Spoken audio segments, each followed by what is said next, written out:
My dears, often, the very place meant to be, our haven transforms into an unbearable hell. The bonds of family, the very blood that connects us, don't always offer protection. Sometimes, it's the source of the deepest wounds imaginable. Good morning, my darlings. This is Grandma Geraldine, with my 78 years, each one a testament to survival. My white hair, a crown of resilience, holds stories that many would struggle to believe. I'm here, sitting on my porch in rural Kentucky, my prayer beads clutched tight as the cicadas sing their ancient song in the old oak trees behind me.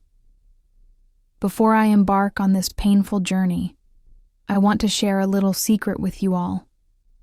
The wonderful team at Grandparents' Tales is holding a new giveaway of $500, exclusively for those watching this video.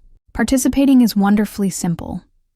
Just subscribe to this channel, hit that notification bell, give this video a thumbs up, and leave a comment telling me where you're watching from, how many children or grandchildren you have, or anything about yourself. I truly look forward to reading and discovering all the amazing places where you, my community, are connecting from.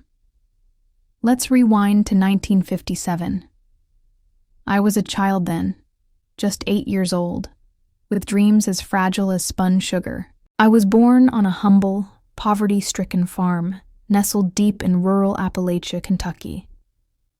Our house was a crude structure of roughly hewn logs, with a dirt floor that turned to mud in the rain. There was no electricity, no running water. Our bathroom was a rickety wooden outhouse, a cold hole in the ground in the yard. We bathed in a basin, using water lugged from the nearby creek. There were so many of us under that roof. My father, my mother, and 11 children. I was the second youngest, a tiny shadow in a vast family. My father toiled endlessly on the land, planting corn, beans, and potatoes, every morsel for our survival. My mother, burdened by endless pregnancies and the relentless demands of a large family, was often withdrawn, her eyes holding a distant sadness I couldn't comprehend then. We barely survived, always teetering on the edge of starvation. Food was scarce, and laughter even scarcer.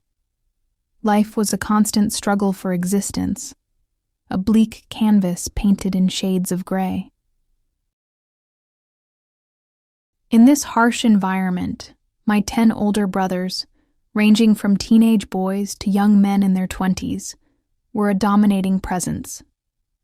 They were strong, boisterous, and often cruel. My father was frequently absent, working the fields from dawn till dusk, or away seeking odd jobs. My mother, exhausted and overwhelmed, often retreated into herself, leaving me vulnerable, a tiny lamb among wolves. It started subtly, a touch too long, a glance too predatory.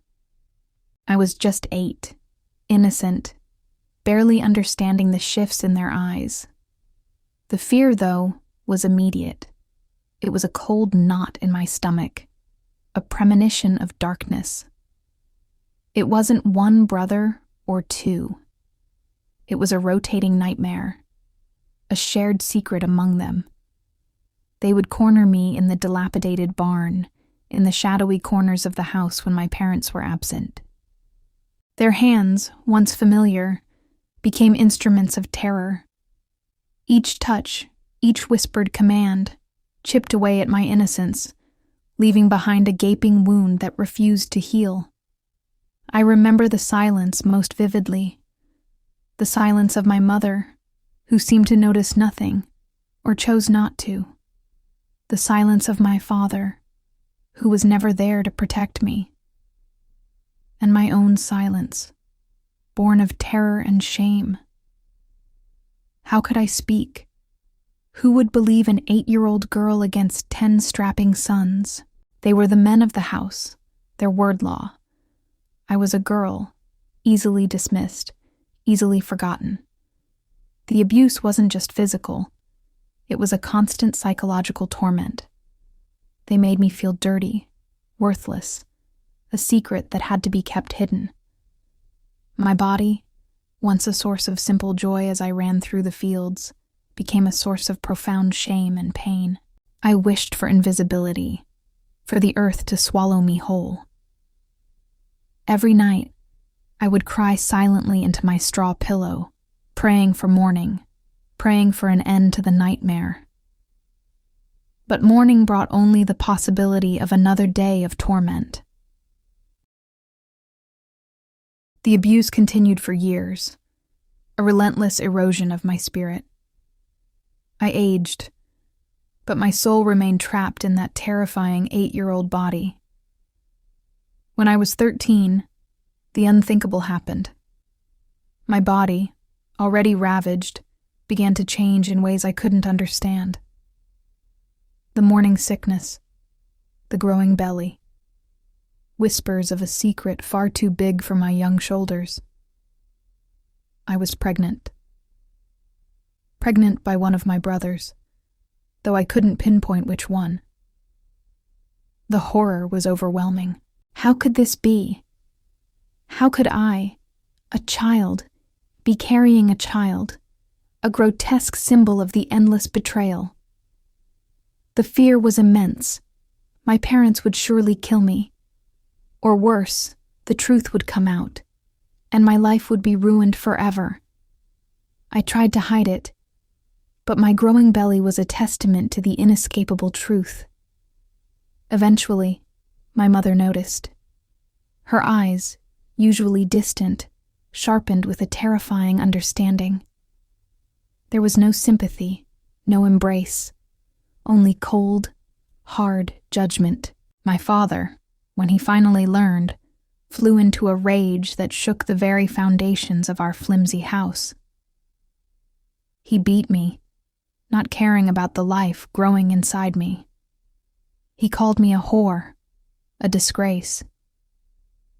The very men who had violated me stood by, their faces devoid of emotion, their silence a complicity that burned deeper than any physical pain. They were never questioned, never held accountable. It was all my fault, the fallen girl, the shame of the family.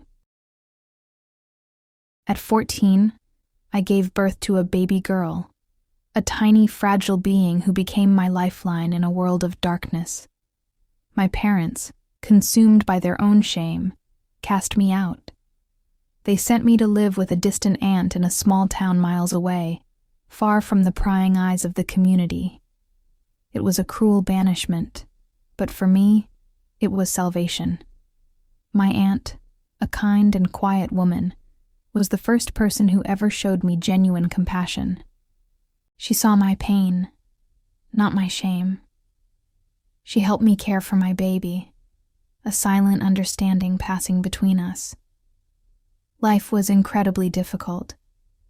I worked tirelessly, cleaning houses, washing clothes, doing anything to provide for my daughter. We had little, but for the first time I felt a flicker of hope. My daughter, my sweet Martha, was my reason to live, my reason to fight. She was innocent, untainted by the horrors that created her. She deserved a life free from the shadows of my past. I never told her the full truth of her origins. How could I burden her with such a terrible secret? I simply told her that her father was a boy I knew from the farm, who had left for the war and never returned. It was a lie of protection, a shield against a truth too painful to bear. Years passed. I married a kind man, a widower named John, who loved Martha as his own. We built a life together, simple but filled with love. We had more children, and our little home became a sanctuary, filled with laughter and warmth, everything my childhood home was not. I worked hard, I loved fiercely, and I found a quiet strength I never knew I possessed.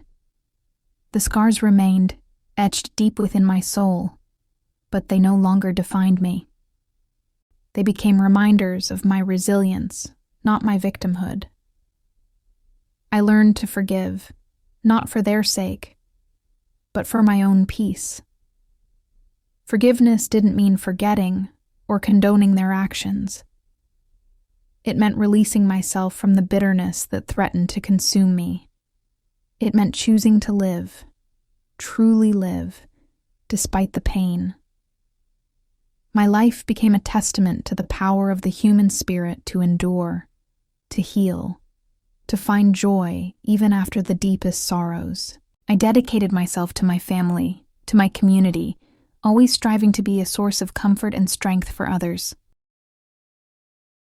My dears, my story is not unique in its pain, but perhaps in its survival. And that's why, my beloved friends, I'm here today, sharing my story with you, so that you know that no matter how dark the night, dawn always comes. No matter how deep the wounds, healing is possible. No matter how many losses we suffer, we can still find purpose. We can still make a difference in the lives of others. If my story has resonated with your heart, please leave your like and subscribe to this channel. Each subscription, each like, helps me continue sharing stories like mine, reaching people who might desperately need to hear that, yes, it's possible to survive the worst storms life sends our way. And if you want to join this important conversation, please leave a comment letting me know where you're watching from. I truly love learning about all the different places where the Grandparents' Tales community connects from. It helps me feel that I'm not alone on this journey of sharing my life with you. Life is a journey with many paths, my dears. We can't always choose what happens to us, but we can always choose how we respond, how we transform our experiences, how we use our pain to grow and to help others. That, my friends, is true liberation, true healing. Not the absence of scars, but the transformation of them into bridges to reach other wounded hearts. A loving embrace from this grandma who learned the hardest way that our greatest strength usually reveals itself precisely in the moments when we think we have no strength left at all.